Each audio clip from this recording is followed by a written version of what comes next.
Hầu hết các nhà đầu tư đều không sẵn sàng dành thời gian và sức lực mà Fisher cho là cần thiết để hiểu một công ty, phát triển mạng lưới tin đồn và sắp xếp những cuộc phỏng vấn rất tốn thời gian. Tái tạo quá trình tin đồn trong mỗi một công ty dưới sự giám sát có thể làm kiệt sức. Fisher tìm ra một cách thức đơn giản để giảm khối lượng công việc. Ông giảm tối đa số lượng công ty mà ông sở hữu. Ông luôn nói rằng ông thích sở hữu một số ít công ty nổi bật hơn là nhiều công ty trung bình. Nói chung, danh mục đầu tư ít hơn 10 công ty và thường là có 3 đến 4 công ty chiếm đến 75% tổng danh mục tài sản của ông. Fisher tin rằng để thành công, nhà đầu tư chỉ cần làm một số việc thật tốt. Một trong số đó là chỉ đầu tư vào những công ty nằm trong vòng tròn khả năng của họ. Bản thân Fisher từng phạm phải sai lầm ngay từ khi khởi nghiệp. Tôi bắt đầu đầu tư bên ngoài phạm vi ngành kinh doanh mà tôi tin là tôi thấu hiểu, và một số hoạt động đang xảy ra ngoài tầm hiểu biết của tôi. Schonberg Williams tốt nghiệp trường đại học Harvard năm 1923 và tiếp tục theo học trường kinh tế Harvard.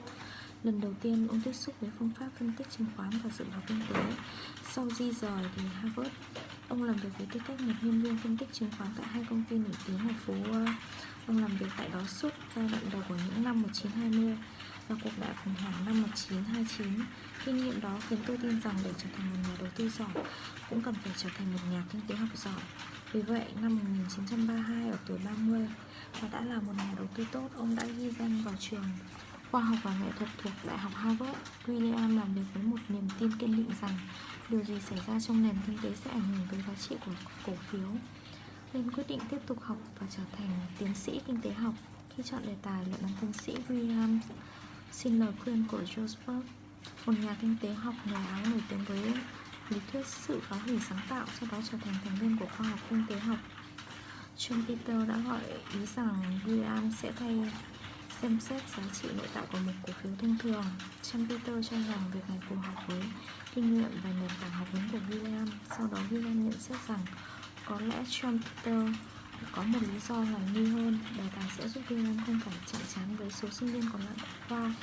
Không ai trong số họ muốn tách tất ý kiến của tôi trong lĩnh vực đầu tư. Tuy vậy, và ý của John Peter chính là động lực cho luận án tiến sĩ nổi tiếng của William, đó là lý thuyết đầu tư giá trị. Kể từ đó, lý thuyết này có ảnh hưởng tới các nhà phân tích đầu tư tài chính. William hoàn toàn thành luận án vào năm 1937.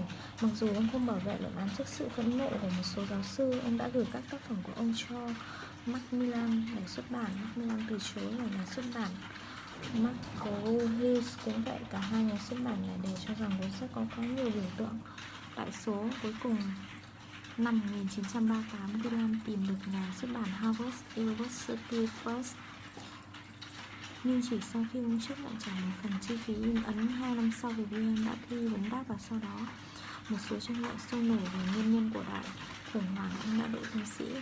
Lý thuyết đầu tư giá trị là một tác phẩm kinh điển trong 60 năm. Lý thuyết này đóng vai trò là nền tảng cho các nghiên cứu và rất nhiều các nhà kinh tế học nổi tiếng như Farmer Harry, Franco và một số người khác. Warren Buffett gọi tác phẩm này là một trong những cuốn sách đầu tư quan trọng nhất.